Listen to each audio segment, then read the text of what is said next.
When you're in your Jeep, are you feeling like one of the Flintstones? Well, then you came to the right place. Today, we're gonna stick some new floors in an old Jeep and we're gonna do it on the cheap. You guys, it's freezing cold out here. Let's get in the shop and see what we got.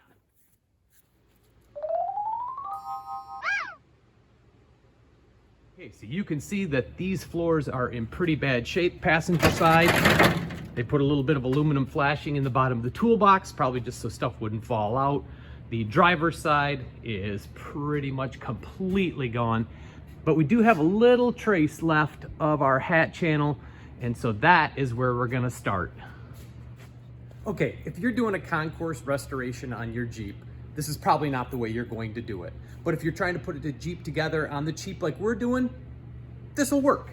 So we know where the hat channel is on this tub, even though it's really rusted out, so we can use that as a pattern. So what we're gonna do is we're gonna make our own hat channel. Yes, you can buy it. It's not really that expensive, but we have a brake and I have some material, so I can put it together pretty cheap. So we're going to get that all put back together, get some floors cut to put in this, and get this thing back so we can use it. This is some of the material I had laying around. It measures 0.047, which is 18 gauge. So 18 gauge is about as light as I would go on any of these components. I think some of this stuff was 16 gauge, but double check before you start making it and make sure whatever you have can bend it. My brake will only bend 18 gauge. That's the heaviest material. Anything thicker won't bend. Next thing you got to decide to do is how to cut this material. So you could use a cutting disc on a grinder, or possibly if you have a plasma cutter, that works pretty good too. Luckily for me, I have a stomp shear that is big enough to handle this material in small pieces. So as you can see from this quick little video, the stomp shear with the straight guide makes it pretty quick to get these pieces cut down to size.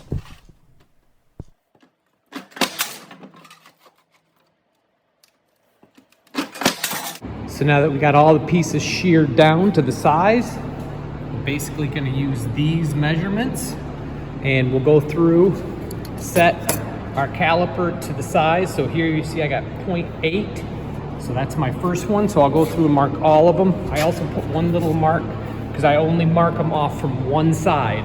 And that way I'm for sure square on the one side. So we'll get all these marked and then go to the next measurement, mark that, mark that, mark that, and then we'll go over to the brake.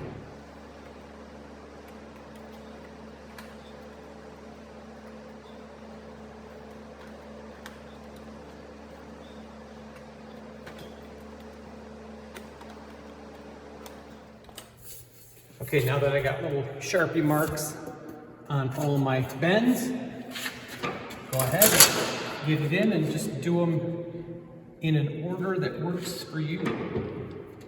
We got it locked tight, and if you watch this piece right here, that's a stop, and when it hits there, I know I have the right bend.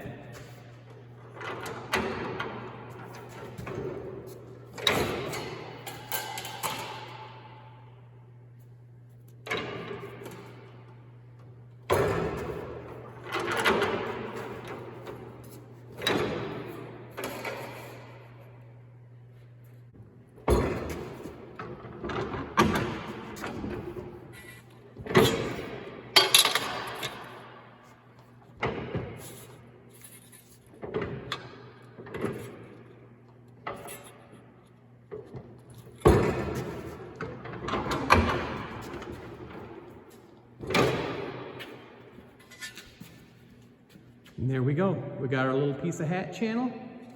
It's not perfect, but it's certainly going to work for our application. All right, when you're done, you should have about half of this. So this is actually 2 Jeeps worth.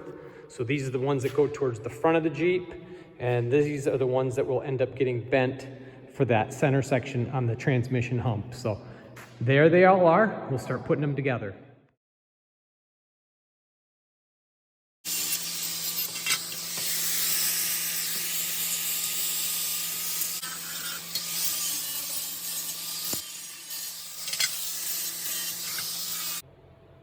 All right, with a bunch of the pieces tacked up, I thought I'd show you this little yellow frame. So what that is it is a mock-up for making sure that everything is right when I build the bottom of this. So you can see right here, we use the original mounting spot, and then each one of these is a body mount, and this one back here goes through that hole there. And you can see the difference in the heights. So it's not all clamped down yet, but I thought I would show you how that worked and sort of how I can make sure that everything is lined up before I finish welding everything together. Now that we have our hat channels all kind of tacked together, it's time to blow this floor completely out.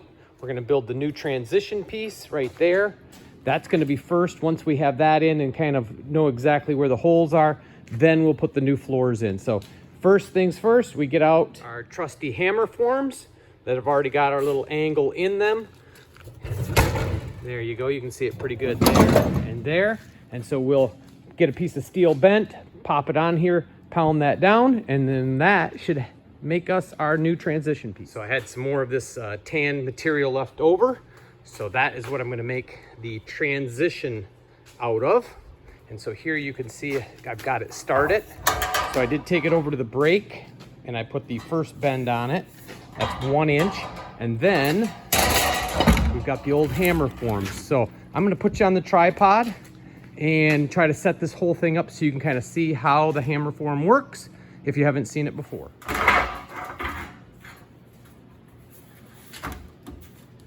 So with the corners bent over on each side, it fits nice and tight into the hammer form. We put the top on. And I like to just flush the top to the back side here. That leaves a little bit for that relief on the front.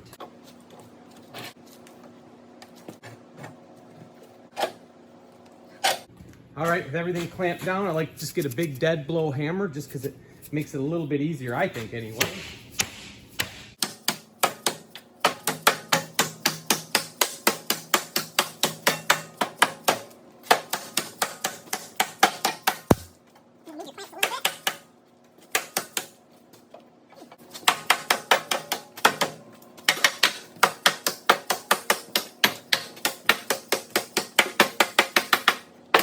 So I usually have like a cone-shaped hammer, but I don't have it with me today, so I'm just going to use my ball peen. Just kind of work it a little bit slowly.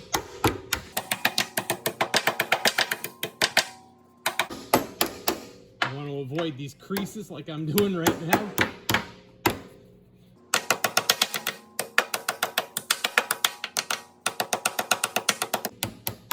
Don't take too much at once or you will start pulling on the metal and it'll tear.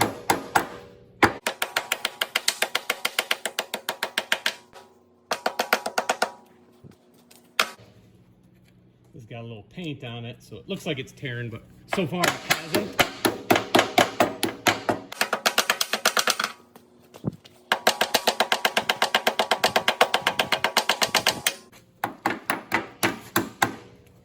All right, that's pretty good. Pretty round in that corner. I got this little bulge right here to take care of, but I might have to do a little bit of messing around with that to get it just right. But over here on this side, I'm gonna zoom in so you can maybe see it. My metal is just starting to tear here, so we're gonna back off from that a little bit. We'll just do a little bit on a little higher in this corner. All right, most of the paint is gone. Again, that's okay.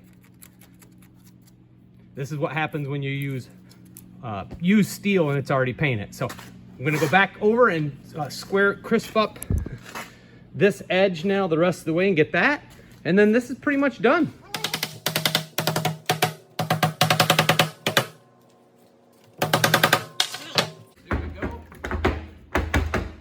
I always figure that's a pretty good sign. If it fits tight, that means you got those corners pretty good. All right, so there it is again. So I kind of just took a little piece of pipe and put it in there close to the radius and kind of just pounded on it. I'll do just a little bit more to flatten that out, but you can see that kind of crunches up, folds in a little bit. But there it is.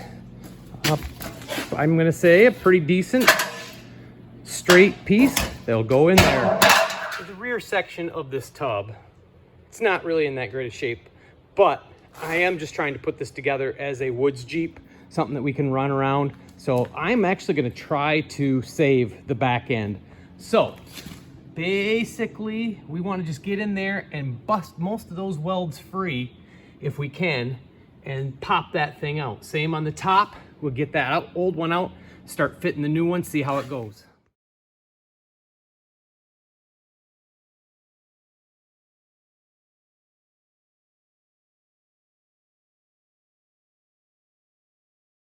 All right, with just a little bit of messing around, I was able to just pop that right back into where it used to sit.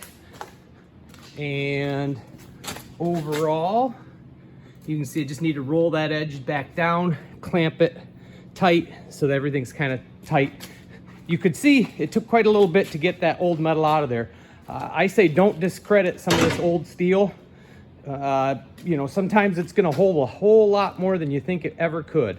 So, not that the steel is like that good or anything, but it is surprising how good these tubs will hold together. So don't just scrap them when they start to look like this. There's still some life in them. Okay, there wasn't a whole lot left on the sides of good material, so I actually put a little spacer to bring it out. I'll grind that down just a little bit. So, with that kind of set on both ends tacked, went ahead and started bending this piece right here. So, kind of got it clamped with my angle, and this has got a slight taper. When it's upside down, it would be going up. Right now it should be going down, and that way it gives a little more clearance as you come into the transmission transfer case. So this curve right back here is not the same curve as that one right up there. That one's got to be just a little bigger, so you got to just kind of cheat it just a little bit. So I'm just trying to get some good solid metal back in. And then as you can see, I got most of the floors cut out, most of the old hat channel. So let me get this tacked in, make sure it seems good, and then we'll move to the next one, Okay, the passenger side is getting ready to be welded in. You can see I just kind of pinched it up. This is a patch panel somebody had put on, but it was the only metal that's solid enough to weld to. And then we'll just tie back into our new stuff here and get it all tacked together. And then we'll be moving over to the driver's side. We do have a little bit of custom bending and some filling there to do, but we'll get to that. We're just gonna keep going one piece at a time. So I said I was gonna start over there, but you know, it's always nice to see something completed. So I went ahead and jumped over to this side and put some of the hat channel together and welded it down. So I did where you drill the holes in the material. So I drilled holes in the hat channel flange and then spot welded through them and just kind of lightly ground them down. Again, this is not a show tub, but I do want it to be pretty solid, and I'd have to say that this side's good. Now I have to jump back to that side, start getting some stuff fitted over there. So our last piece connects the two back pieces of hat channel together. So I tried a couple different things. I took a bent one, I tried to pound it into place. Nope. Garbage. I took another one, I slid it so that I could put some nice rounds into it, but there was just so much welding on it that it was just terrible. So nope. So the one I ended up settling on is this one, and it fits pretty tightly. So all I did was cut a little piece of pie out of each piece and made the little bend. It lays pretty flat and tight. I'll pound it down in just a little bit as I'm going. But there it is. Let me get some holes drilled. I'll tack it in and show you what it looks like when it's done. Well, we have good solid floors in the Jeep once again. Let me show you a couple quick details. Threw in a new bracket for the parking brake spring. That's roughly where they are located. Here's some of the details on some of those plug welds. You can see some of them are pretty good. Some of them aren't the best. But if you wanted to do it this way, if you were going to do it on your Jeep and you didn't, you could just take a grinder and clean those up. It'd take a little time, but you can make them look pretty respectable. Our jig worked nicely. Overall, landed all the holes where they need to be. One exception, this piece of hat channel must have moved on me when I was getting it mocked up or tacked in. Not sure when it happened, but when I went to drill the hole, it was like, but that's where the hole's got to be. So this will line up. It should drop right onto the frame like it's supposed to. Well, that is it for this particular video. Watch for some more. We're going to be doing some other stuff with this Jeep. hoping to get it back onto its wheels and drivable very soon. So thanks for watching, guys. I got to get this place cleaned up. We'll see you next time.